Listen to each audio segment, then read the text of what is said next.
सभी बसों में लड़कियों के नाम थे। लूसी कुट्टी, मोली कुट्टी, मीना मोल। मलयालम में मोल का मतलब छोटी लड़की और मोन का मतलब छोटा लड़का होता है। बीना मोल तीर्थयात्रियों से भरा हुआ था, जिन्होंने तिरुपन में अपने सिर मुंडवाए थे। राहेल बस की खिड़की पर गंजे सिरों की एक पंक्ति देख सकती थी। ऊपर उल्टी के निशान थे। उसे उल्टी के बारे में थोड़ी बहुत जिज्ञासा थी। उसने कभी उल्टी नहीं की थी, एक बार भी नहीं। एस्था ने की थी, और जब उसने की, तो उसकी त्वचा गर्म और चमकदार हो गई। और उसकी आंखें असहाय और सुंदर हो गईं। और अम्मू उसे हमेशा से ज्यादा प्यार करती थी। चाको ने कहा कि एस्था और राहेल बेहद स्वस्थ थे। और सोफी मोल भी। उन्होंने कहा कि ऐसा इसलिए था क्योंकि वे ज्यादातर सीरियाई ईसाइयों और पारसियों की तरह इनब्रीडिंग से पीड़ित नहीं थे। मम्माची ने कहा कि उनके पोते पोतियों को जो पीड़ा हुई, वह इनब्रीडिंग से कहीं ज्यादा खराब थी। उसका मतलब था कि माता पिता तलाकशुदा थे। मानो लोगों के पास यही एकमात्र विकल्प उपलब्ध थे, इनब्रीडिंग या तलाक। राहेल को यकीन नहीं था कि उसे क्या तकलीफ है, लेकिन कभी कभी वह उदास चेहरे बनाती थी और आईने में आहें भरती थी। वह खुद से दुखी होकर कहती थी, यह मेरे द्वारा किए गए पहले से कहीं बेहतर काम है। ये राहेल की सिडनी कॉटन की तरह चार्ल्स डार्ने की तरह था, जो क्लासिक्स इलिस्ट्रेटेड कॉमिक के ए टेल ऑफ टू सिटीज के संस्करण में गिलोटिन किए जाने की प्रतीक्षा में सीढ़ियों पर खड़ा था। उसे आश्चर्य हुआ कि गंजे तीर्थयात्रियों को इतनी एकरूपता से उल्टी क्यों हुई, और क्या उन्होंने एक साथ अच्छी तरह से व्यवस्थित तरीके से उल्टी की, शायद बस भजन की लय में, या अलग अलग, एक एक करके। शुरू में, जब लेवल क्रॉसिंग बंद हुई थी, तो हवा निष्क्रिय इंजनों की अधीर आवाज से भरी हुई थी। लेकिन जब क्रॉसिंग पर तैनात आदमी अपने बूथ से बाहर आया, अपनी पीछे की ओर मुड़ी हुई टांगों पर और अपनी लंगड़ी फड़फड़ाती चाल से चाय की दुकान की ओर इशारा किया कि उन्हें लंबे समय तक इंतजार करना होगा, तो ड्राइवरों ने अपने इंजन बंद कर दिए और अपनी टांगें फैलाते हुए इधर उधर घूमने लगे। अपने ऊबे हुए और नींद से भरे सिर को बेतरतीब ढंग से हिलाते हुए, लेवल क्रॉसिंग देवता ने पट्टियों वाले भिखारियों, ताजे नारियल के टुकड़े बेचने वाले ट्रे वाले लोगों, केले के पत्तों पर परीपू वड़े और ठंडे पेय पदार्थों की कल्पना की। कोका कोला, फैंटा, रोज मिल्क। गंदी पट्टियों वाला एक कोड़ी कार की खिड़की पर भीख मांग रहा था। यह मुझे मरकुरोक्रोम जैसा लग रहा है, अम्मू ने अपने बेहद चमकीले खून के बारे में कहा। बधाई हो, चाको ने कहा, एक सच्चे बुर्जुआ की तरह बोला। अम्मू मुस्कुराई और उन्होंने हाथ मिलाया, मानो उसे वास्तव में एक ईमानदार और सच्ची बुर्जुआ होने के लिए योग्यता का प्रमाण पत्र दिया जा रहा हो। ऐसे पल जुड़वां बच्चों के लिए अनमोल मोतियों की तरह कीमती होते हैं, और एक कुछ हद तक कम हार पर पिरोए जाते हैं। राहेल और एस्था ने प्लाईमाउथ की क्वार्टर खिड़कियों के सामने अपनी नाक दबाए। उनके पीछे धुंधले बच्चों के साथ मार्शमेलो की लालसा। अम्मू ने दृढ़ता से और दृढ़ विश्वास के साथ, नहीं, कहा। चाको ने एक चारमीनार जलाई। उसने गहरी सांस ली और फिर अपनी जीभ पर रह गए तंबाकू के छोटे टुकड़े को निकाला। प्लाईमाउथ के अंदर, राहेल के लिए एस्था को देखना आसान नहीं था, क्योंकि बेबी कोचम्मा उनके बीच एक पहाड़ी की तरह उभरी हुई थी। अम्मू ने जोर देकर कहा था कि वे लड़ाई से बचने के लिए अलग अलग बैठें। जब वे लड़ते थे, तो एस्था राहेल को एक शरणार्थी छड़ी कीट कहती थी, राहेल उसे एल्विस द पेविस कहती थी, और एक अजीब तरह का टेढ़ा मेढ़ा नृत्य करती थी जिससे एस्था क्रोधित हो जाती थी। जब वे गंभीर शारीरिक झगड़े करते थे, तो वे इतने बराबर हो जाते थे कि झगड़े हमेशा के लिए चलते रहते थे, और जो चीजें उनके रास्ते में आती थीं, टेबल लैंप, एशट्रे और पानी के जग,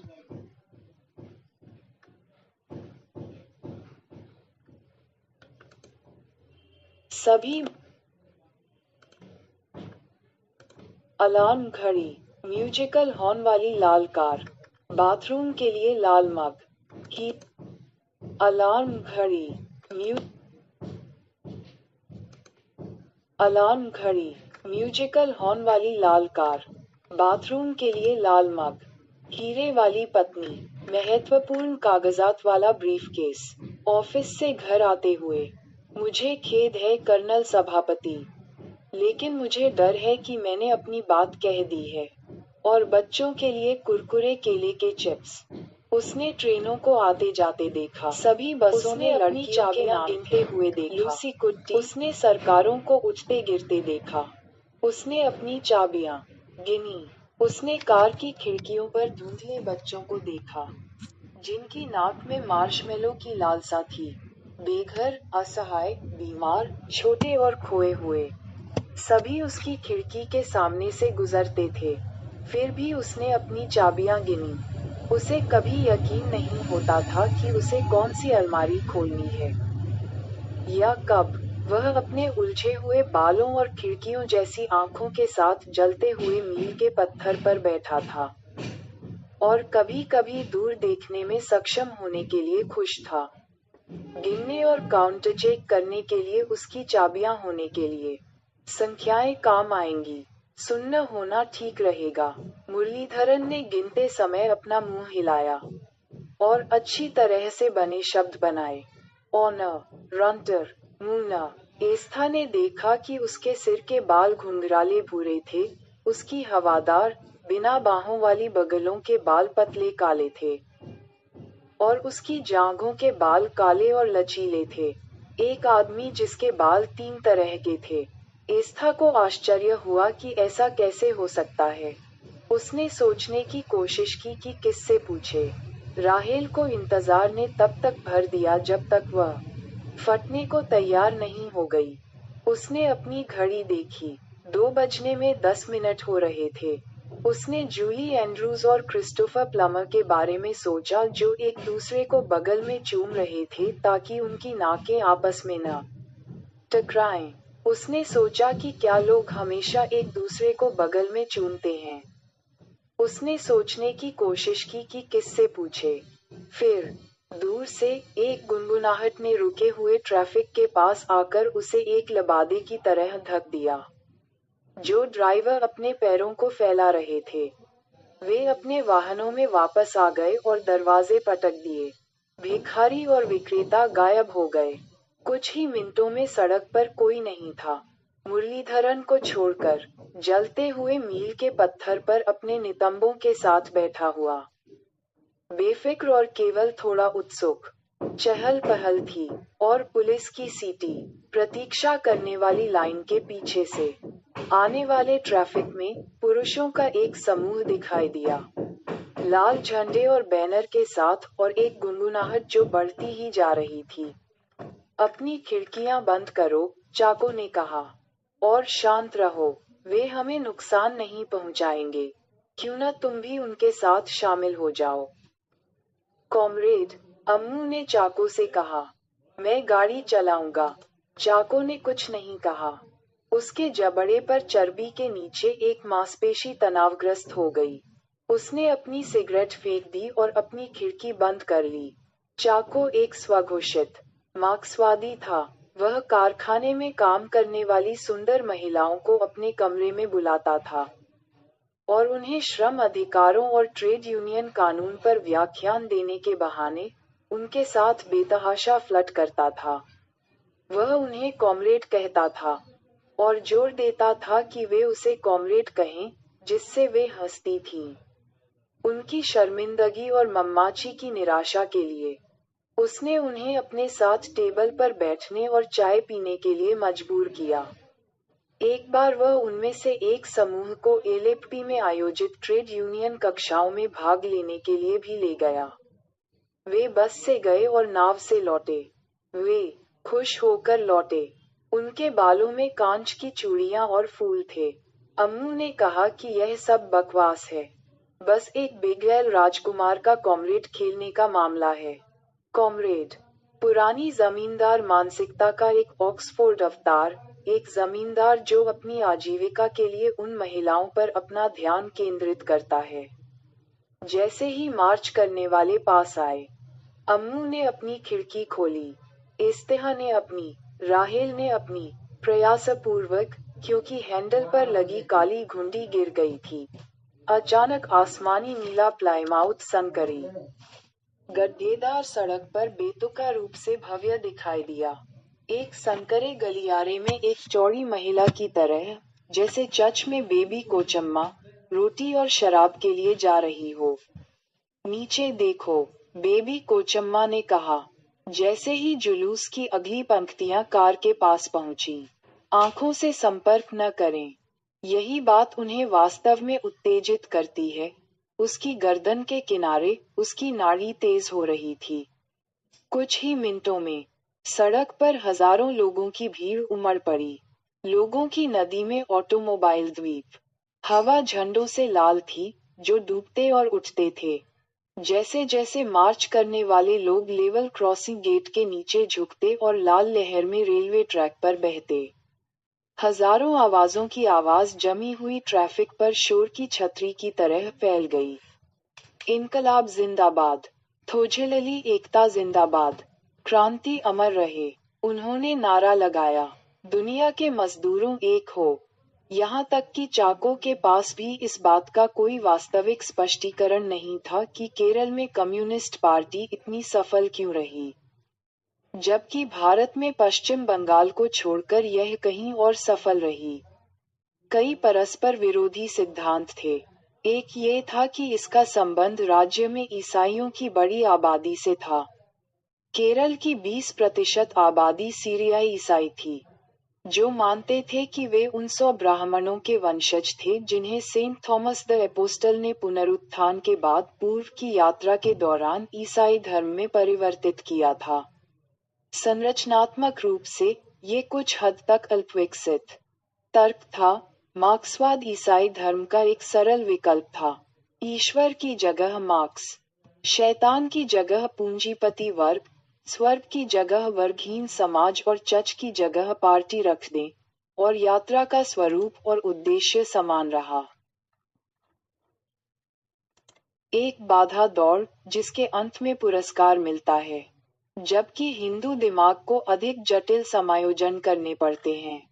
इस सिद्धांत के साथ परेशानी यह थी कि केरल में सीरियाई ईसाई, मोटे तौर पर, धनी, संपत्ति के मालिक, अचार बनाने वाली फैक्ट्री चलाने वाले, सामंती प्रभु थे, जिनके लिए साम्यवाद मौत से भी बदतर नियति का प्रतिनिधित्व करता था। उन्होंने हमेशा कांग्रेस पार्टी को वोट दिया था।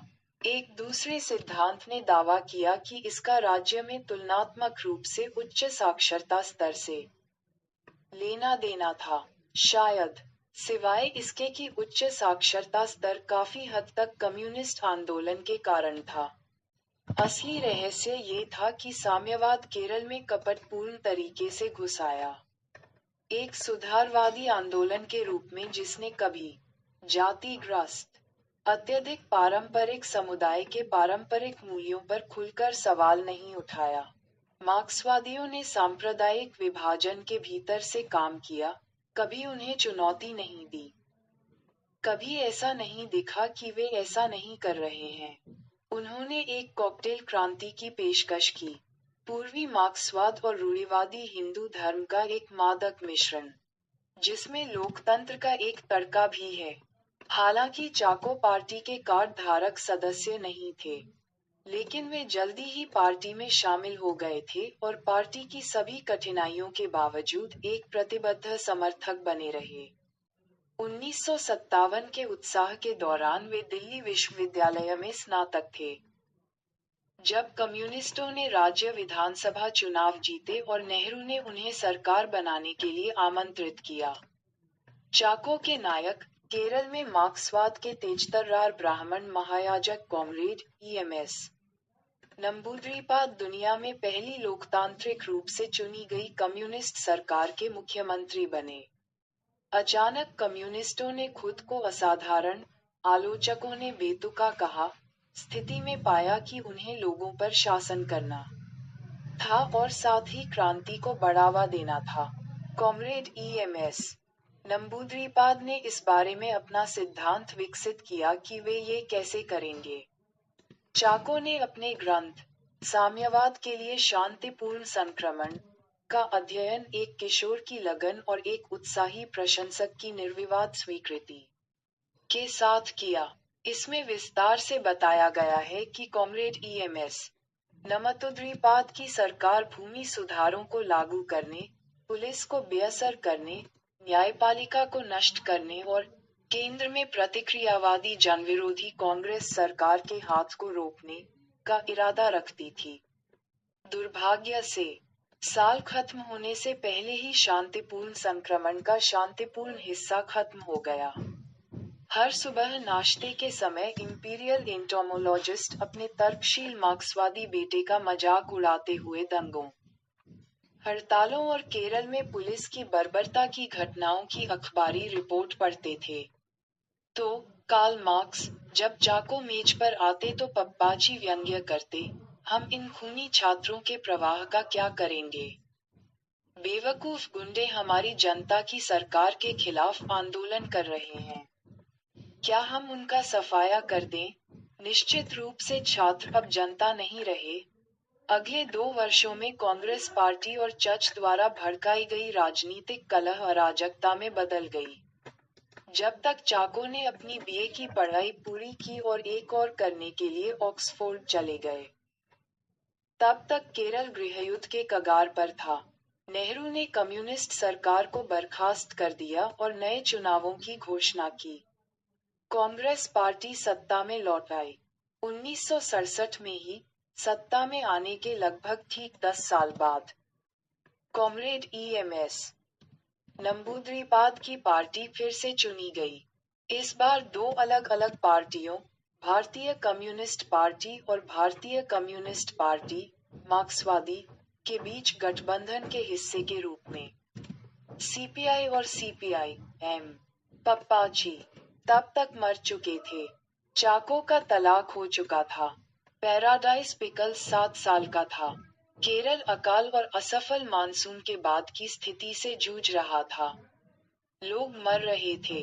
भूख को सरकार की प्राथमिकताओं की सूची में सबसे ऊपर होना चाहिए। अपने दूसरे कार्यकाल के दौरान कॉमरेड ईएमएस ने शांतिपूर्ण संक्रमण को और अधिक गंभीरता से लागू किया। इससे उन्हें चीनी कम्युनिस्ट पार्टी का गुस्सा झेलना पड़ा। उन्होंने उनके संसदीय मूर्खता के लिए उनकी निंदा की और उन पर लोगों को राहत प्रदान करने और इस तरह लोगों की चेतना को कुंद करने और उन्हें क्रांति से विचलित करने का आरोप लगाया। पेकिंग ने अपना संरक्षण सीपीआई एम के सबसे नए, सबसे उग्रवादी गुट नक्सलवादियों को दे दिया, जिन्होंने बंगाल के एक गांव नक्सलबाड़ी में सशस्त्र विद्रोह का मंचन किया था। उन्होंने किसानों को लड़ाकू कैडर में संगठित किया, जमीन पर कब्जा किया, मालिकों को बाहर निकाला और वर्ग शत्रुओं पर मुकदमा चलाने के लिए लोगों की अदालतें स्थापित की। नक्सली आंदोलन पूरे देश में फैल गया और हर बुर्जुआ दिल में दहशत पैदा कर दी। केरल में उन्होंने पहले से ही भयभीत हवा में उत्साह और भय की सांस ली। उत्तर में हत्याएं शुरू हो गई थीं। उस मई में पालघाट के एक जमींदार की कागजात में एक धुंधली तस्वीर थी, जिसे एक लैंप पोस्ट से बांधकर उसका सिर काट दिया गया था। उसका सिर उसके शरीर से कुछ दूरी पर एक अंधेरे पोखर में पड़ा था, जो पानी हो सकता था, खून भी हो सकता था। काले और सफेद रंग में ये बताना मुश्किल था। धूसर भोर की रोशनी में उसकी हैरान आंखें खुली हुई थीं।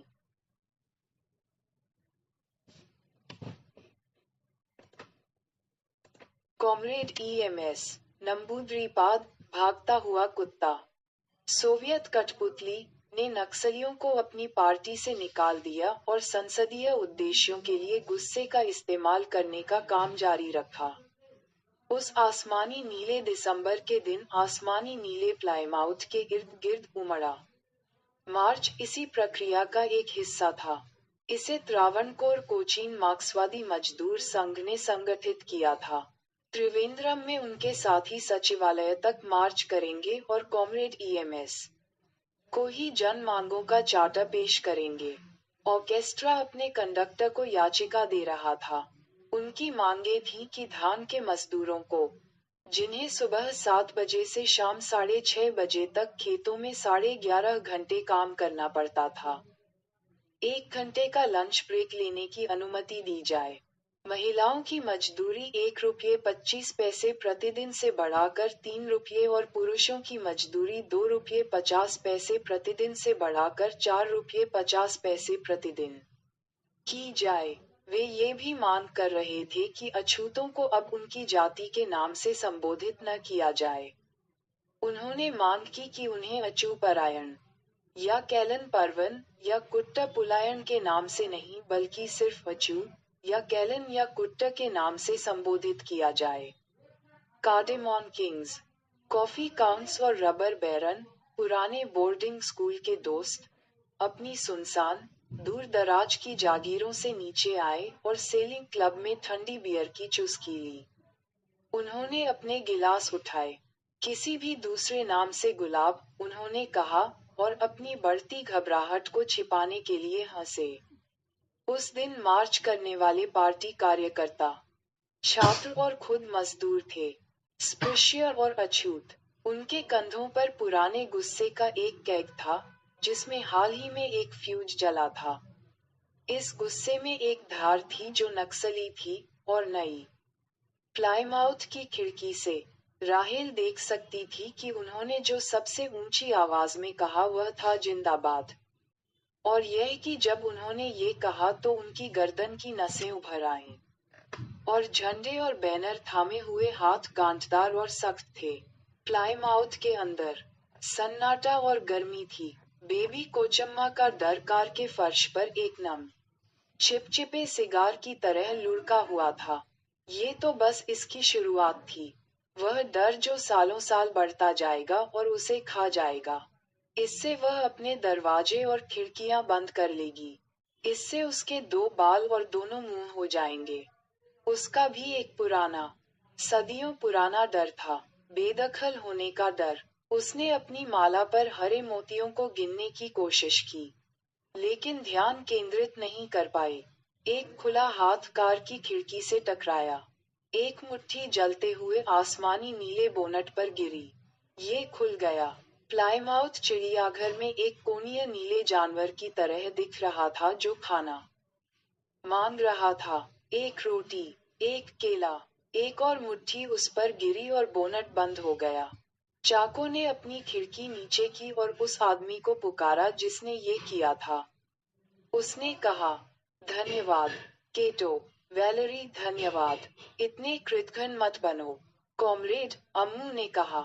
यह एक दुर्घटना थी। उसका वास्तव में मदद करने का इरादा नहीं था। वह कैसे जान सकता था कि इस पुरानी कार में एक सच्चा मार्क्सवादी दिल धड़कता है? अम्मू, चाको ने कहा। उसकी आवाज स्थिर और जानबूझकर लापरवाह थी। क्या ये संभव है कि तुम अपनी धुली हुई निराशावादिता को पूरी तरह से हर चीज पर हावी होने से रोक सको? कार में सन्नाटा एक संतृप्त स्पंज की तरह भर गया। धुली हुई, किसी नर्म चीज को चाकू की तरह काटती है। सूरज एक कांपती हुई आह के साथ चमक रहा था। परिवारों के साथ यही परेशानी थी। ईर्ष्यालु डॉक्टरों की तरह। वे जानते थे कि कहाँ दर्द होता है। तभी राहेल ने वेलुथा को देखा। वेलिया पापेन का बेटा। वेलुथा, उसका सबसे प्रिय दोस्त वेलुथा। वेलुथा लाल झंडे के साथ मार्च कर रहा था। सफेद शर्ट और मुंडू में उसकी गर्दन में गुस्से से भरी नसें थीं। वह आमतौर पर कभी शर्ट नहीं पहनता था। राहेल ने एक झटके में अपनी खिड़की नीचे कर दी। वेलुथा, वेलुथा, उसने उसे पुकारा। वह एक पल के लिए स्तब्ध रह गया और अपने झंडे के साथ सुनने लगा। उसने जो सुना था वह एक बहुत ही अपरिचित परिस्थिति में एक जानी पहचानी आवाज थी। कार की सीट पर खड़ी राहेल। प्लाईमाउथ की खिड़की से एक कार के आकार के शाकाहारी जानवर के ढीले, फड़फड़ाते सींग की तरह उभरी थी। लव इन टोक्यो में एक फव्वारा और पीले किनारे वाले लाल प्लास्टिक के धूप के चश्मे के साथ। वेलुथा, लवेदास और वेलुथा, और उसकी गर्दन में भी नसें थीं। वह बगल की ओर बढ़ा और अपने आसपास के गुस्से में चतुराई से गायब हो गया। कार के अंदर अम्मू घूमी, और उसकी आंखें गुस्से से भरी थीं। उसने राहेल की पिंडलियों पर थप्पड़ मारा, जो कार में थप्पड़ मारने के लिए उसके शरीर का एकमात्र अंग था। पिंडलियां और बाटा सैंडल में भूरे पैर। अपने आप को संभालो, अम्मू ने कहा। बेबी कोचम्मा ने राहेल को नीचे खींचा, और वह आश्चर्यचकित होकर सीट पर गिर पड़ी। उसे लगा कि कोई गलतफहमी हो गई है। यह वेलुथा था, उसने मुस्कुराते हुए समझाया, और उसके पास एक झंडा था। झंडा उसे सबसे प्रभावशाली उपकरण लगा।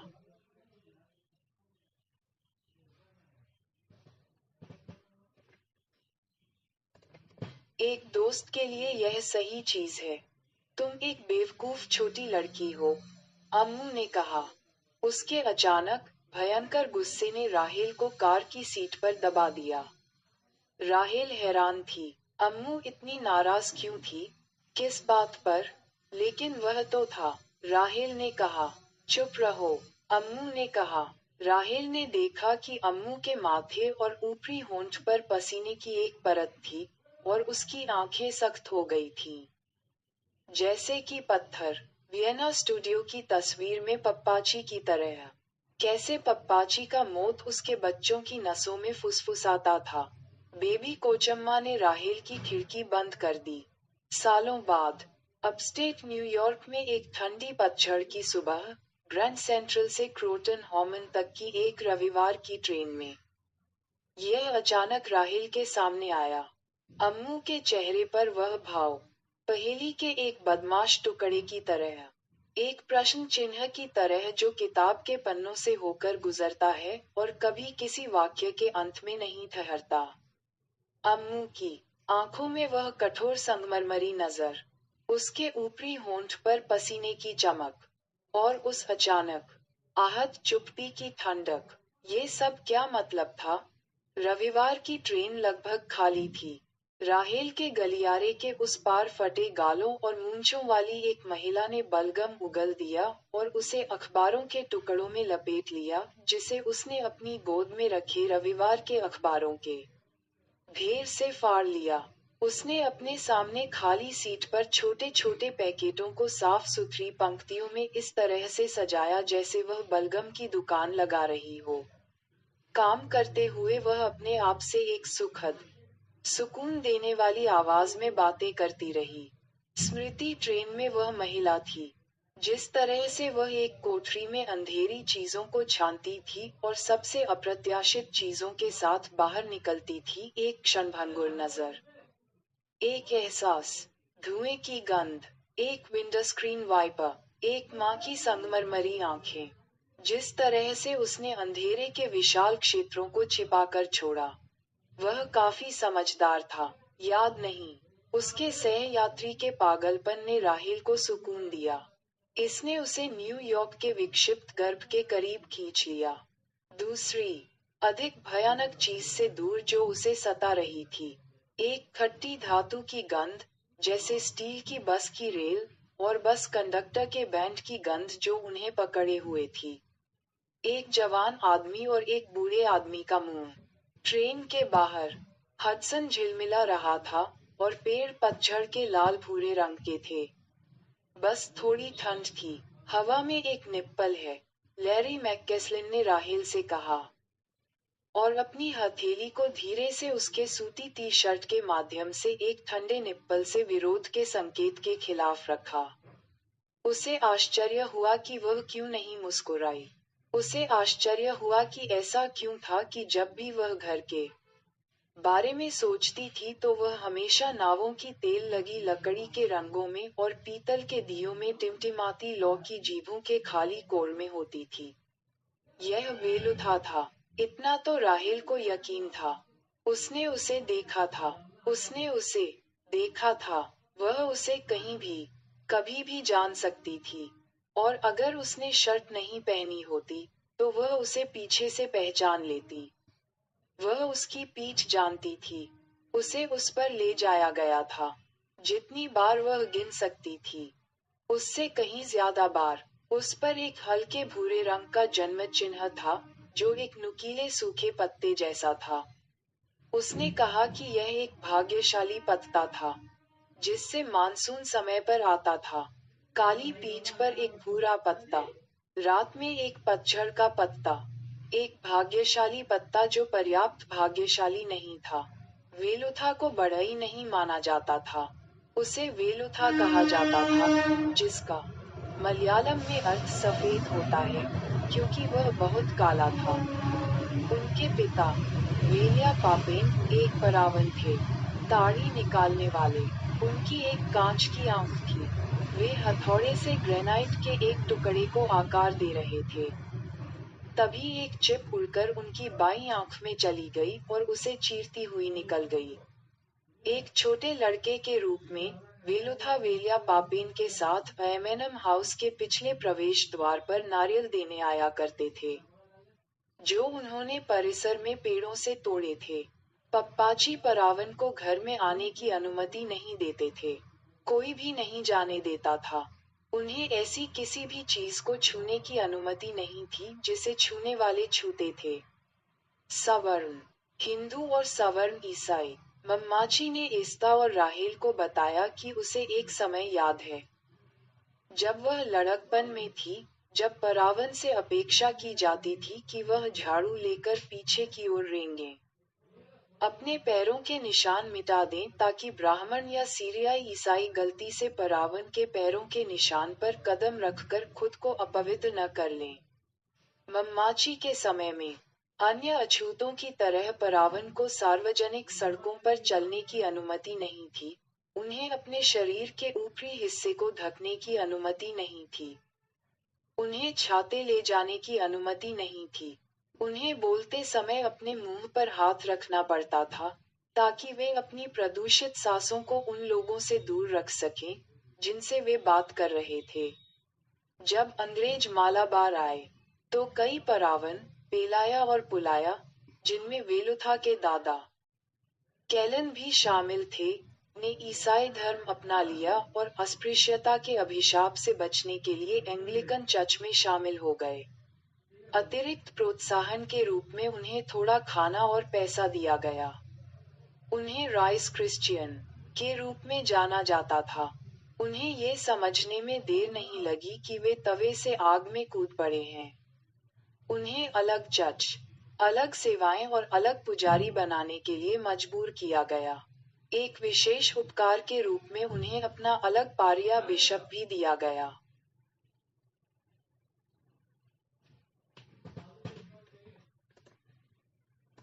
स्वतंत्रता के बाद उन्हें पता चला कि वे नौकरी में आरक्षण या कम ब्याज दरों पर बैंक ऋण जैसे किसी भी सरकारी लाभ के हकदार नहीं थे, क्योंकि आधिकारिक तौर पर, कागजों पर, वे ईसाई थे और इसलिए जातिविहीन थे। ये कुछ कुछ ऐसा था जैसे झाड़ू के बिना अपने पैरों के निशान मिटाना, या इससे भी बदतर, पैरों के निशान छोड़ने की अनुमति नहीं थी। यह मम्माची था, जो दिल्ली और इंपीरियल इंटोमोलॉजी से छुट्टी पर था, जिसने पहली बार छोटे वेलुथा की अपने हाथों से असाधारण क्षमता को देखा। वेलुथा तब 11 साल का था, अम्मू से लगभग 3 साल छोटा। वह एक छोटे जादूगर की तरह था। वह जटिल खिलौने बना सकता था, सूखे ताड़ के नरकत से छोटी पवनचक्कियां, खड़खड़ाहट, छोटे गहनों के डिब्बे। वह टैपियोका के तनों से बेहतरीन नावें और काजू पर मूर्तियां बना सकता था। वह उन्हें अम्मू के लिए लाता था, उन्हें अपनी हथेली पर रखता था, जैसा कि उसे सिखाया गया था, ताकि उसे उन्हें लेने के लिए उसे छूना न पड़े। हालांकि वह उससे उम्र में छोटा था, फिर भी वह उसे अम्मू कुट्टी, छोटी अम्मू कहकर बुलाता था। मम्माची ने वेलिया पापेन को उसे अछूतों के स्कूल में भेजने के लिए राजी किया। जिसे उसके ससुर पुन्नयन कुंजू ने स्थापित किया था। वेलुथा 14 वर्ष की थी जब बवेरिया में बढ़ई संघ से एक जर्मन बढ़ई जोहान क्लेन कोट्टायम आया और स्थानीय बढ़ई के साथ एक कार्यशाला आयोजित करते हुए ईसाई मिशन सोसाइटी के साथ 3 साल बिताए। हर दोपहर स्कूल के बाद वेलुथा कोट्टायम के लिए बस पकड़ता था, जहां वह शाम तक क्लेन के साथ काम करता था। 16 वर्ष की आयु तक वेलुथा ने हाई स्कूल की पढ़ाई पूरी कर ली थी और वह एक कुशल बढ़ई था। उसके पास बधईगिरी के औजारों का अपना सेट था और एक विशिष्ट जर्मन डिजाइन की समझ थी। उसने मम्माची के लिए एक बॉहाउस डाइनिंग टेबल बनाए, जिसमें शीशम की लकड़ी से 12 खाने की कुर्सियां और हल्के कटहल की लकड़ी से एक पारंपरिक बवेरियन चेज़लॉन्ग बनाया। बेबी कोचम्मा के वार्षिक नेटिविटी नाटकों के लिए उन्होंने उसके लिए वायरफ्रेम वाले स्वर्गदूतों के पंखों का ढेर बनाया जो बच्चों की पीठ पर बस्ते की तरह फिट होते थे।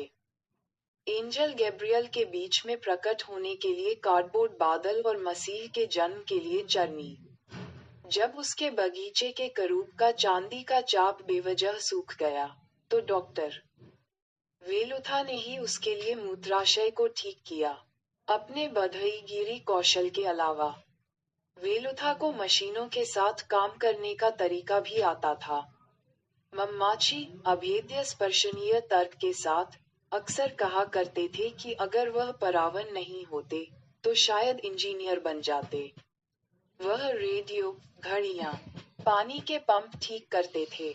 वह घर में प्लम्बिंग और सभी बिजली के उपकरणों की देखभाल करते थे। जब मम्माची ने पीछे के बरामदे को घेरने का फैसला किया, तो वेलुथा ने ही स्लाइडिंग फोल्डिंग दरवाजा डिजाइन किया और बनाया जो बाद में आईएमएनएम में काफी लोकप्रिय हो गया। वेलुथा को कारखाने में मशीनों के बारे में किसी और से ज्यादा जानकारी थी।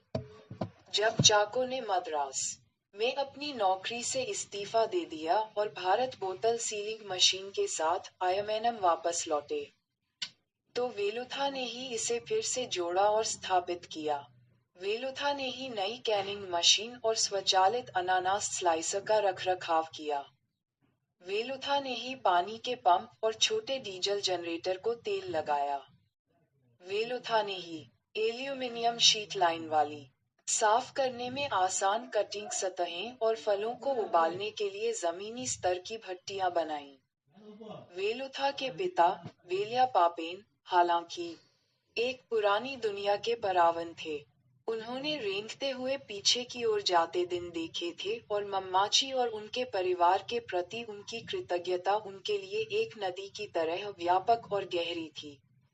जब उनका पत्थर के टुकड़े से एक्सीडेंट हुआ, तो मम्माची ने उनकी कांच की आंख का इंतजाम किया और उसका भुगतान किया। उसने अभी तक अपना कर्ज नहीं चुकाया था, और हालांकि उसे पता था कि उससे ऐसा करने की उम्मीद नहीं थी, कि वह कभी भी ऐसा नहीं कर पाएगा। उसे लगा कि उसकी नजर उसकी अपनी नहीं थी। उसकी कृतज्ञता ने उसकी मुस्कान को चौड़ा कर दिया और उसकी पीठ को झुका दिया। वेल्या पापेन को अपने छोटे बेटे के लिए डर था। वह यह नहीं बता सकता था कि उसे किस बात ने डरा दिया था। ऐसा कुछ भी नहीं था जो उसने कहा था या किया था। यह वह नहीं था जो उसने कहा था, बल्कि जिस तरह से उसने कहा था। वह नहीं जो उसने किया था, बल्कि जिस तरह से उसने किया था। शायद ये सिर्फ हिचकिचाहट की कमी थी। एक बेवजह आश्वासन। जिस तरह से वह चला, जिस तरह से उसने अपना सिर पकड़ रखा था, जिस तरह से उसने बिना पूछे सुझाव दिए, या जिस तरह से उसने बिना विद्रोह किए सुझावों को अनदेखा किया, जबकि ये ऐसे गुण थे जो पूरी तरह से स्वीकार्य थे, शायद टचेबल्स में वांछनीय भी। वेल्या पापेन ने सोचा कि एक पर्वन में उन्हें, और वास्तव में ऐसा होना चाहिए, अहंकार के रूप में समझा जा सकता है। वेल्या पापेन ने वेलुथा को सावधान करने की कोशिश की, लेकिन चूंकि वह यह नहीं समझ पाया कि उसे किस बात से परेशानी हो रही है, इसलिए वेलुथा ने उसकी उलझन भरी चिंता को गलत समझा। उसे लगा कि उसके पिता को उसकी संक्षिप्त ट्रेनिंग और उसके स्वाभाविक कौशल से जलन हो रही है। वेलिया पापेन के अच्छे इरादे जल्द ही झगड़ों और तकरार में बदल गए और पिता और बेटे के बीच एक सामान्य अप्रियता का माहौल बन गया। अपनी मां की निराशा के कारण वेलुथा घर जाने से बचने लगा। वह देर तक काम करता था। वह नदी में मछली पकड़ता था और उसे खुली आग पर पकाता था। वह नदी के किनारे खुले में सोता था। फिर एक दिन वह गायब हो गया। 4 साल तक किसी को नहीं पता था कि वह कहाँ है। एक अफवाह थी कि वह त्रिवेंद्रम में कल्याण और आवास विभाग के लिए एक निर्माण स्थल पर काम कर रहा था। और हाल ही में अपरिहार्य अफवाह फैली कि वह नक्सली बन गया था, कि वह जेल जा चुका था। किसी ने कहा कि उन्होंने उसे क्विलोन में देखा था, जब उसकी मां चेला की तपेदिक से मृत्यु हो गई। तो उस तक पहुंचने का कोई रास्ता नहीं था। फिर कुटटाप, उसका बड़ा भाई, एक नारियल के पेड़ से गिर गया और उसकी रीढ़ की हड्डी क्षतिग्रस्त हो गई। वह लकवाग्रस्त हो गया और काम करने में असमर्थ हो गया। वेलुथा को दुर्घटना के बारे में घटना के 1 साल बाद पता चला। उसे आयमैनम लौटे 5 महीने हो चुके थे। उसने कभी इस बारे में बात नहीं की कि वह कहाँ था या उसने क्या किया था। मम्माची ने वेलुथा को फैक्ट्री बढ़ई के रूप में फिर से काम पर रखा और उसे सामान्य रखरखाव का प्रभारी बना दिया। इसने अन्य अछूत फैक्ट्री कर्मचारियों के बीच बहुत नाराजगी पैदा की क्योंकि उनके अनुसार परावन को बढ़ई नहीं बनना चाहिए और निश्चित रूप से अपव्ययी परावन को फिर से काम पर नहीं रखना चाहिए, दूसरों को खुश रखने के लिए। और चूंकि वह जानती थी कि कोई और उसे बढ़ई के रूप में काम पर नहीं रखेगा, इसलिए मम्माची ने वेलुथा को एक छुए हुए बढ़ई से कम पैसे दिए, लेकिन एक परवन से ज्यादा। मम्माची ने उसे घर में घुसने के लिए प्रोत्साहित नहीं किया, सिवाय इसके कि जब उसे कुछ मरम्मत या स्थापित करने की जरूरत होती।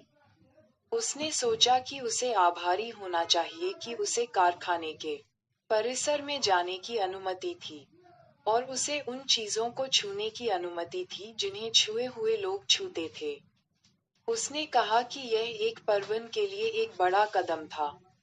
जब वह घर से दूर अपने सालों के बाद एमेनम लौटा, तो वेलुथा में अभी भी वही फुर्ती थी, निश्चिंतता, और वेलिया पापेन को अब उससे पहले से कहीं ज्यादा डर था। लेकिन इस बार उसने अपनी चुप्पी बनाए रखी। उसने कुछ नहीं कहा, कम से कम तब तक नहीं जब तक कि आतंक ने उसे जकड़ नहीं लिया।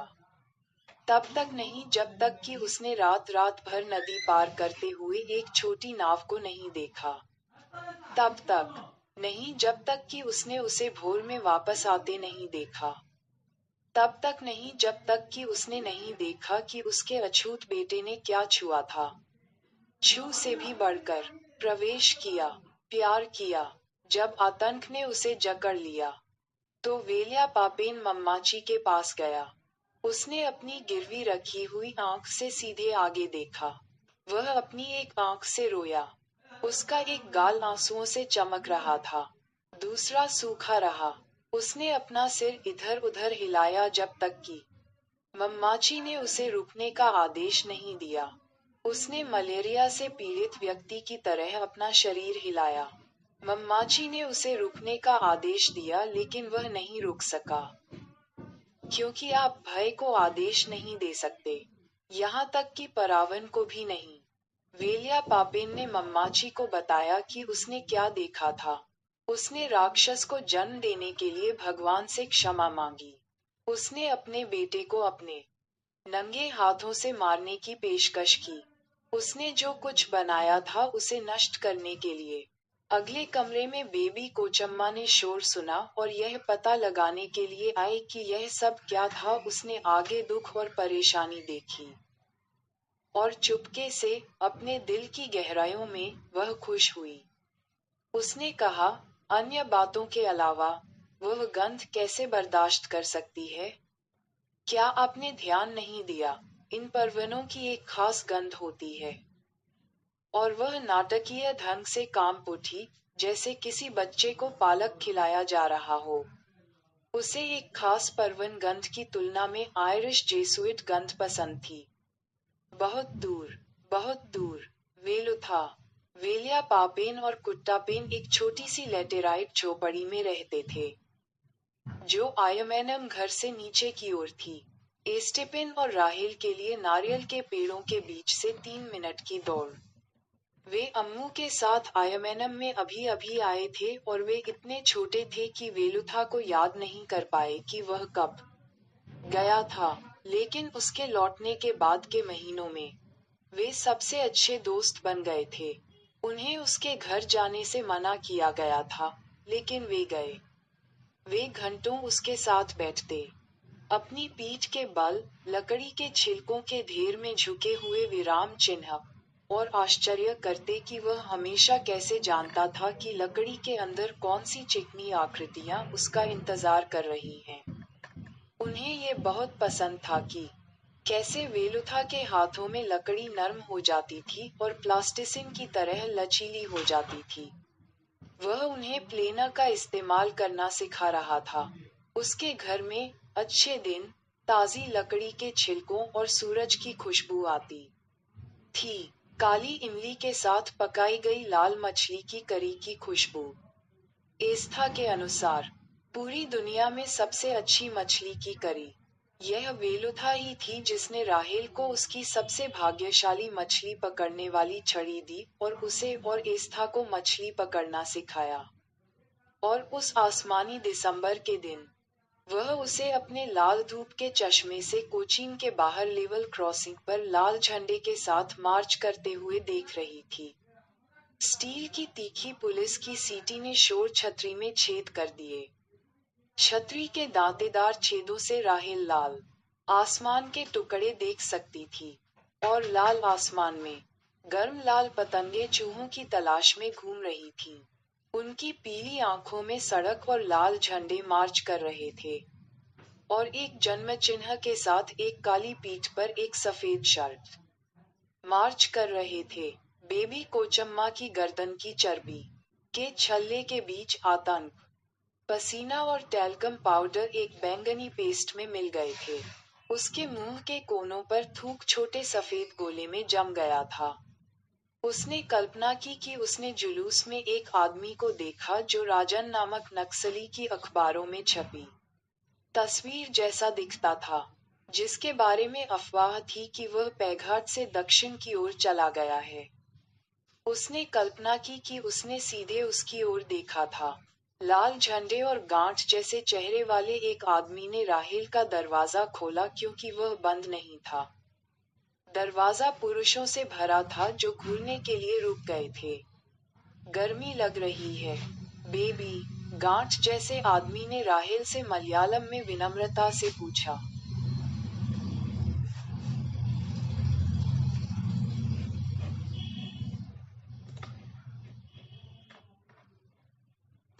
फिर, निर्दयता से, अपने डैडी से कहो कि वे तुम्हें एक एयर कंडीशन खरीद कर दें। और वह अपनी बुद्धि और समय पर प्रसन्नता से चिल्लाया। राहेल ने उसे वापस मुस्कुराया। चाको को अपने पिता के रूप में गलत समझकर प्रसन्नता व्यक्त की। एक सामान्य परिवार की तरह। जवाब मत दो, बेबी कोचम्मा ने कर्कश स्वर में फुसफुसाया। नीचे देखो, बस नीचे देखो। रैग वाले आदमी ने अपना ध्यान उसकी ओर लगाया। वह कार के फर्श पर नीचे देख रही थी। एक शर्मीली, भयभीत दुल्हन की तरह जिसकी शादी किसी अजनबी से हुई हो। नमस्ते, बहन, आदमी ने सावधानी से अंग्रेजी में कहा। कृपया आपका नाम क्या है? जब बेबी कोचम्मा ने जवाब नहीं दिया, तो उसने अपने सहपाठियों की ओर देखा। उसका कोई नाम नहीं है। मोदलाली मारियाकुटी के बारे में क्या? किसी ने हंसी के साथ सुझाव दिया। मलयालम में मोडालाली का मतलब जमींदार होता है। ए, बी, सी, डी, एक्स, वाई, जेड, किसी और ने अप्रासंगिक रूप से कहा। और भी छात्र इधर उधर जमा हो गए। वे सभी धूप से बचने के लिए अपने सिर पर रूमाल या printed Bombay Dyeing hand towel बांधे हुए थे। वे एक्स्ट्रा कलाकार लग रहे थे जो मलयालम संस्करण सिंबाद के सेट से भटक गए थे। The last voyage. उस आदमी ने बेबी कोचम्मा को उपहार के रूप में अपना लाल झंडा दिया। ये लो, उसने कहा। इसे पकड़ो। बेबी कोचम्मा ने उसे पकड़ रखा था, फिर भी उसकी ओर नहीं देखा। इसे हिलाओ, उसने आदेश दिया। उसे इसे हिलाना ही था। उसके पास कोई विकल्प नहीं था। इसमें नए कपड़े और दुकान की गंध आ रही थी। कुरकुरा और धूल भरा उसने इसे ऐसे हिलाने की कोशिश की, जैसे वह इसे हिला नहीं रही हो। अब बोलो, इनकलाब जिंदाबाद, इनकलाब जिंदाबाद, बेबी कोचम्मा फुसफुसाई। अच्छी लड़की। भीड़ जोर से हंसने लगी। एक तीखी सीटी बजी। ठीक है। तो उस आदमी ने बेबी कोचम्मा से अंग्रेजी में कहा, जैसे कि उन्होंने सफलतापूर्वक कोई व्यापारिक सौदा कर लिया हो। अलविदा। उसने आसमानी नीले रंग का दरवाजा बंद कर दिया और बेबी कोचम्मा लड़खड़ा गई। कार के चारों ओर की भीड़ ने अपना रास्ता साफ किया और आगे बढ़ गई। बेबी कोचम्मा ने लाल झंडा लपेटा और उसे पीछे की सीट के पीछे की ओर रख दिया। उसने अपनी माला को वापस अपने ब्लाउज में डाल दिया जहां उसने उसे अपने खरबूजों के साथ रखा था। वह यहाँ वहां व्यस्त हो गई। कुछ सम्मान बचाने की कोशिश कर रही थी। आखिरी कुछ लोगों के चले जाने के बाद चाको ने कहा कि अब खिड़कियां नीचे करना ठीक है। क्या तुम्हें यकीन है कि वह वही था? चाको ने राहेल से पूछा। कौन? राहेल ने अचानक सावधान होते हुए कहा। क्या तुम्हें यकीन है कि वह वेलुथा था? हम्मम, राहेल ने समय के साथ खेलते हुए कहा। एस्था के उन्मत्त विचार संकेतों को समझने की कोशिश कर रही थी। मैंने पूछा, क्या तुम्हें यकीन है कि तुमने जो आदमी देखा वह वेलुथा था? चाको ने तीसरी बार कहा। मम्मा, न्यस, म, लगभग, राहेल ने कहा। तुम्हें लगभग यकीन है? चाको ने कहा। नहीं। ये लगभग वेहित था, राहेल ने कहा। ये लगभग उसी जैसा लग रहा था। तो तुम्हें यकीन नहीं है? लगभग नहीं। राहेल ने स्वीकृति के लिए एस्था की ओर देखा। यह वही रहा होगा, बेबी कोचम्मा ने कहा। यह त्रिवेंद्रम है जिसने उसके साथ ऐसा किया है। वे सभी वहां जाते हैं और वापस आकर सोचते हैं कि वे कुछ महान राजनीतिज्ञ हैं। कोई भी उसकी अंतर्दृष्टि से विशेष रूप से प्रभावित नहीं हुआ। हमें उस पर नजर रखनी चाहिए, बेबी कोचम्मा ने कहा। अगर वह कारखाने में ये यूनियन व्यवसाय शुरू करता है। मैंने कुछ संकेत, कुछ विशिष्टता, कुछ कृतघ्नता देखी है। दूसरे दिन मैंने उसे मेरे स्क्री बेड के लिए पत्थर लाने में मदद करने के लिए कहा और उसने, मैंने जाने से पहले वेलुथा को घर पर देखा था, एस्था ने खुशी से कहा। तो यह वह कैसे हो सकता है? उसकी अपनी भलाई के लिए, बेबी कोचम्मा ने उदास होकर कहा। मुझे उम्मीद है कि यह नहीं था। और अगली बार, एस्था, बीच में मत बोलना। वह इस बात से नाराज थी कि किसी ने उससे नहीं पूछा कि स्क्री बेड क्या होता है। उसके बाद के दिनों में बेबी कोचम्मा ने अपने सार्वजनिक अपमान पर अपना सारा गुस्सा वेलुथा पर केंद्रित किया। उसने इसे पेंसिल की तरह तेज किया। उसके दिमाग में वह मार्च का प्रतिनिधित्व करने लगा। और वह आदमी जिसने उसे मार्क्सवादी पार्टी का झंडा लहराने के लिए मजबूर किया था। और वह आदमी जिसने उसका नाम मोडाली मारियाकुटी रखा था। और वे सभी आदमी जिन्होंने उसका मजाक उड़ाया था। वह उससे नफरत करने लगी। अम्मू ने जिस तरह से उसका सिर पकड़ा था, उससे राहेल को पता चल गया था कि वह अभी भी गुस्से में थी। राहेल ने अपनी घड़ी देखी। 2:10। अभी भी कोई ट्रेन नहीं। उसने अपनी थोड़ी खिड़की पर रख दी। वह महसूस कर सकती थी कि खिड़की के शीशे पर लगी हुई धूसर परत उसकी थोड़ी की त्वचा पर दब रही थी। उसने सड़क पर कुचले हुए मृत मेढक को बेहतर ढंग से देखने के लिए अपना धूप का चश्मा उतार दिया। वह इतना मृत और कुचला हुआ था कि वह मेढक की बजाय सड़क पर मेढक के आकार का दाग लग रहा था। राहेल को आश्चर्य हुआ कि क्या मिस मिटन को दूध के ट्रक ने कुचलकर मिस मिटन के आकार का दाग बना दिया था, जिससे उसकी मौत हो गई थी। एक सच्चे आस्तिक की निश्चितता के साथ वेलिया पापेन ने जुड़वा बच्चों को आश्वस्त किया था कि दुनिया में काली बिल्ली जैसी कोई चीज नहीं है। उन्होंने कहा कि ब्रह्मांड में केवल काली बिल्ली के आकार के छेद हैं। सड़क पर बहुत सारे दाग थे।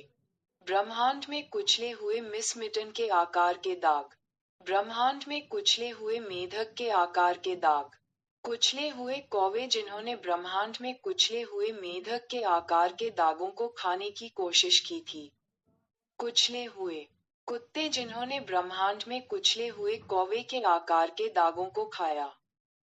पंख, आम, थूक, कोचीन तक का पूरा रास्ता। प्लाईमाउथ की खिड़की से सूरज की रोशनी सीधे राहेल पर पड़ रही थी। उसने अपनी आंखें बंद की और उस पर वापस चमकी। उसकी पलकों के पीछे भी रोशनी तेज और गर्म थी। आसमान नारंगी रंग का था और नारियल के पेड़ समुद्री एनीमोन की तरह थे जो अपने जाल लहरा रहे थे, उम्मीद कर रहे थे कि वे किसी अनजान बादल को फंसाकर खा लेंगे। एक पारदर्शी धब्बेदार सांप जिसकी जीभ कांटेदार थी, आसमान में तैर रहा था और फिर एक पारदर्शी रोमन सैनिक धब्बेदार घोड़े पर सवार था। राहेल के अनुसार कॉमिक्स में रोमन सैनिकों के बारे में अजीब बात ये थी कि वे अपने कवच और हेलमेट को लेकर कितनी परेशानी उठाते थे और फिर उसके बाद वे अपने पैरों को नंगा छोड़ देते थे। इसका कोई मतलब नहीं था, मौसम के लिहाज से या अन्यथा। अम्मू ने उन्हें जूलियस सीजर की कहानी सुनाई थी और कैसे सीनेट में उनके सबसे अच्छे दोस्त ब्रूट्स ने उन्हें चाकू मारा था, और कैसे वह पीठ में चाकू लिए फर्श पर गिर गया और कहा, एट टू ब्रूट, फिर गिर जाओ, सीजर। ये दिखाता है, अम्मू ने कहा, कि आप किसी पर भरोसा नहीं कर सकते। माँ, पिता, भाई, पति, सबसे अच्छा दोस्त कोई नहीं, बच्चों के मामले में। उसने कहा, जब उन्होंने पूछा, ये देखा जाना बाकी है। उसने कहा कि यह पूरी तरह से संभव है। उदाहरण के लिए, कि एस्था बड़ा होकर एक पुरुषवादी सुअर बन सकता है।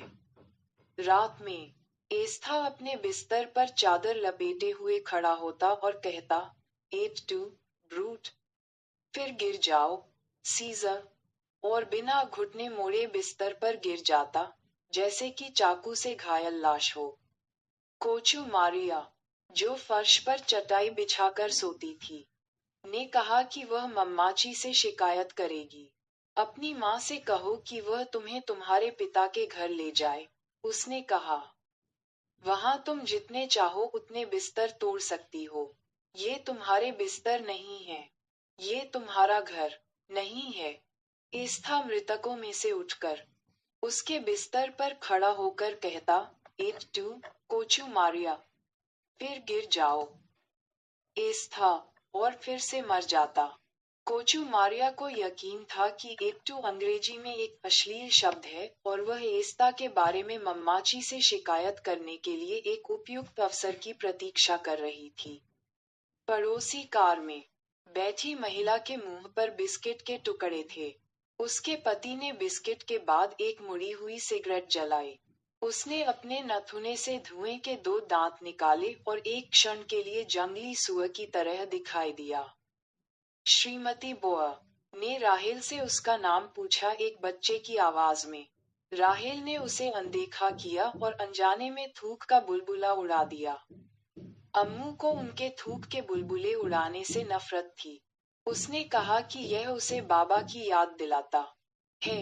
उनके पिता, उसने कहा कि वह थूक के बुलबुले उड़ाते थे और अपने पैर हिलाते थे। अम्मू के अनुसार, केवल क्लर्क ही इस तरह का व्यवहार करते थे, अभिजात वर्ग नहीं। अभिजात वर्ग वे लोग थे जो थूक के बुलबुले नहीं उड़ाते थे या अपने पैर नहीं हिलाते थे या गड़बड़ नहीं करते थे। हालांकि बाबा क्लर्क नहीं थे। अम्मू ने कहा कि वह अक्सर क्लर्क की तरह व्यवहार करते थे। जब वे अकेले होते, तो एस्ता और राहेल कभी कभी दिखावा करते कि वे क्लर्क हैं। वे थूक के बुलबुले उड़ाते और अपने पैरों को हिलाते और टकी की तरह गड़गड़ाते। उन्हें अपने पिता की याद आई, जिन्हें वे युद्धों के बीच से जानते थे। एक बार उन्होंने उन्हें अपनी सिगरेट से कश दिया और नाराज हो गए क्योंकि उन्होंने उसे चूसा था और फिल्टर को थूक से गीला कर दिया था। यह कोई लाल मिठाई नहीं है, उन्होंने कहा, वास्तव में क्रोधित। उन्हें उसका गुस्सा याद आया। और अम्मू का। उन्हें याद आया कि एक बार उन्हें कमरे में इधर उधर धकेला गया था, बिलियर्ड गेंदों की तरह। अम्मू से बाबा, फिर अम्मू से बाबा। अम्मू ने इस्ता को दूर धकेल दिया। यहाँ, तुम उनमें से एक को रखो। मैं उन दोनों की देखभाल नहीं कर सकता। बाद में, जब इस्ता ने अम्मू से इसके बारे में पूछा, तो उसने उसे गले लगाया और कहा कि उसे चीजों की कल्पना नहीं करनी चाहिए। उन्होंने उसकी जो एकमात्र तस्वीर देखी थी, जिसे अम्मू ने उन्हें तुरंत देखने दिया। उसमें उसने एक सफेद शर्ट और चश्मा पहना हुआ था। वह एक सुंदर, मेहनती क्रिकेटर की तरह लग रहा था। एक हाथ से उसने एस्था को अपने कंधों पर थामा हुआ था। एस्था मुस्कुरा रही थी। उसकी ठोड़ी उसके पिता के सिर पर टिकी हुई थी। राहेल को उसने अपने दूसरे हाथ से अपने शरीर से सटा रखा था। वह चिड़चिड़ी और बदमिजाज दिख रही थी। उसके बच्चे जैसे पैर लटक रहे थे। किसी ने उनके गालों पर गुलाबी रंग के धब्बे बना रखे थे। अम्मू ने कहा कि उसने उन्हें केवल फोटो के लिए उठाया था और तब भी वह इतना नशे में था कि उसे डर था कि वह उन्हें गिरा देगा। अम्मू ने कहा कि वह फोटो के ठीक बाहर खड़ी थी। अगर वह उन्हें गिराता तो उन्हें पकड़ने के लिए तैयार थी। फिर भी, उनके गालों को छोड़कर। एस्था और राहेल ने सोचा कि यह एक अच्छी तस्वीर है। क्या तुम ऐसा करना बंद करोगी? अम्मू ने इतनी जोर से कहा कि मुरलीधरन, जो प्लायमाउथ को घूरने के लिए मील के पत्थर से कूद गया था, पीछे हट गया। उसके स्टंप डर से हिल रहे थे। क्या? राहेल ने कहा, लेकिन तुरंत समझ गई कि क्या था। उसका थूक बुलबुला। माफ करना, अम्मू, राहेल ने कहा। एस्था ने कहा, माफी मांगने से मरा हुआ आदमी जिंदा नहीं हो जाता। अरे चलो। चाको ने कहा, तुम उसे अपने थूक से यह नहीं बता सकते कि वह क्या करे। अपना काम करो, अम्मू ने झल्लाकर कहा। इससे यादें ताजा हो जाती हैं। एस्था ने अपनी समझदारी से चाको को समझाया। राहेल ने अपना धूप का चश्मा लगाया। दुनिया गुस्से में रंग गई। अपमानजनक चश्मा उतारो, अम्मू ने कहा। राहेल ने अपना हास्यास्पद चश्मा उतार दिया। जिस तरह से तुम उनके साथ पेश आते हो, वह फांसीवादी है, चाको ने कहा। भगवान के लिए बच्चों के भी कुछ अधिकार हैं। भगवान के नाम का व्यर्थ उपयोग मत करो, बेबी कोचम्मा ने कहा। मैं नहीं कर रहा हूँ, चाको ने कहा। मैं इसका उपयोग बहुत अच्छे कारण से कर रहा हूँ। बच्चों के महान उद्धारकर्ता के रूप में दिखावा करना बंद करो, अम्मू ने कहा। जब बात असल मुद्दे पर आती है, तो तुम उनकी परवाह नहीं करते। या मेरी, क्या मुझे ऐसा करना चाहिए? चाको ने कहा, क्या वे मेरी जिम्मेदारी हैं? उसने कहा कि अम्मू और एस्ता और राहेल उसके गले में चक्की के पत्थर थे।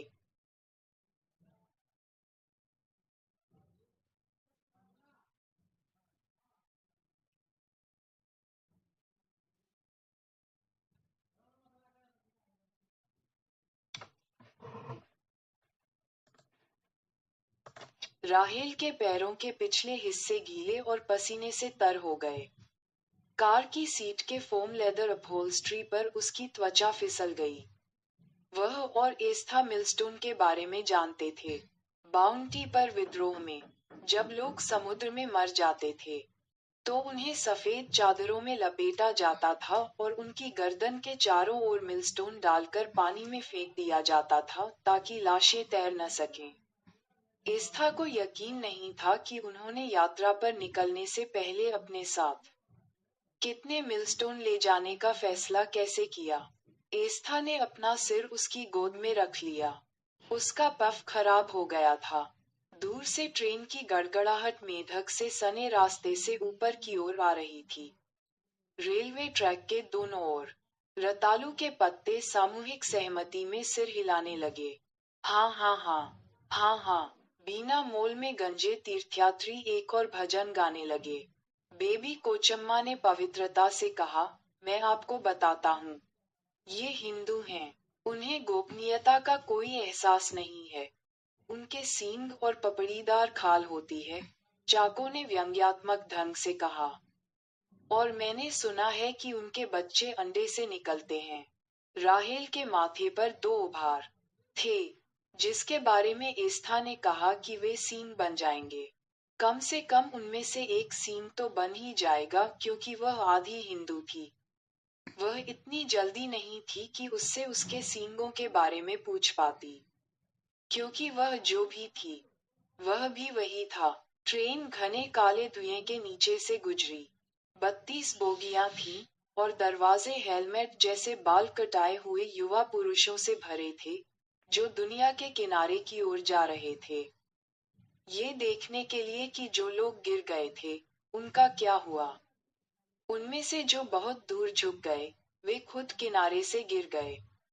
अंधेरे में उनके बाल उल्टे हो गए। ट्रेन इतनी जल्दी चली गई कि यह कल्पना करना मुश्किल था कि सभी ने इतने कम समय के लिए इतना लंबा इंतजार किया था। ट्रेन के चले जाने के बाद भी रतालू के पत्ते सिर हिलाते रहे, मानो वे पूरी तरह से सहमत हों और उन्हें कोई संदेह न हो। कोयले की धूल का एक पतला कंबल एक गंदे आशीर्वाद की तरह नीचे तैरता हुआ आया और धीरे धीरे यातायात को दबाता गया। चाको ने प्लायमाउथ शुरू किया। बेबी कोचम्मा ने खुश होने की कोशिश की। उसने एक गाना शुरू किया। एक दुखद तरह का बदलाव है बॉल में घड़ी से और घंटाघर में घंटियों से भी। और नर्सों में ऊपर अनाबसुर्ट लिटिल बट कहने के लिए बाहर निकल रही है। उसने एस्था और राहेल की ओर देखा, उनके कू कू कहने का इंतजार करते हुए। उन्होंने नहीं कहा। एक कार्बोरस बह गया। हरे पेड़ और टेलीफोन के खंभे खिड़कियों से उड़ गए। फिर भी पक्षी चलती तारों पर फिसलते हुए चले गए, जैसे हवाई अड्डे पर लावारिस सामान। एक पीला चांद आसमान में बहुत बड़ा लटका हुआ था और वे जहां गए थे, वहीं चले गए। एक बियर पीने वाले आदमी के पेट जितना बड़ा।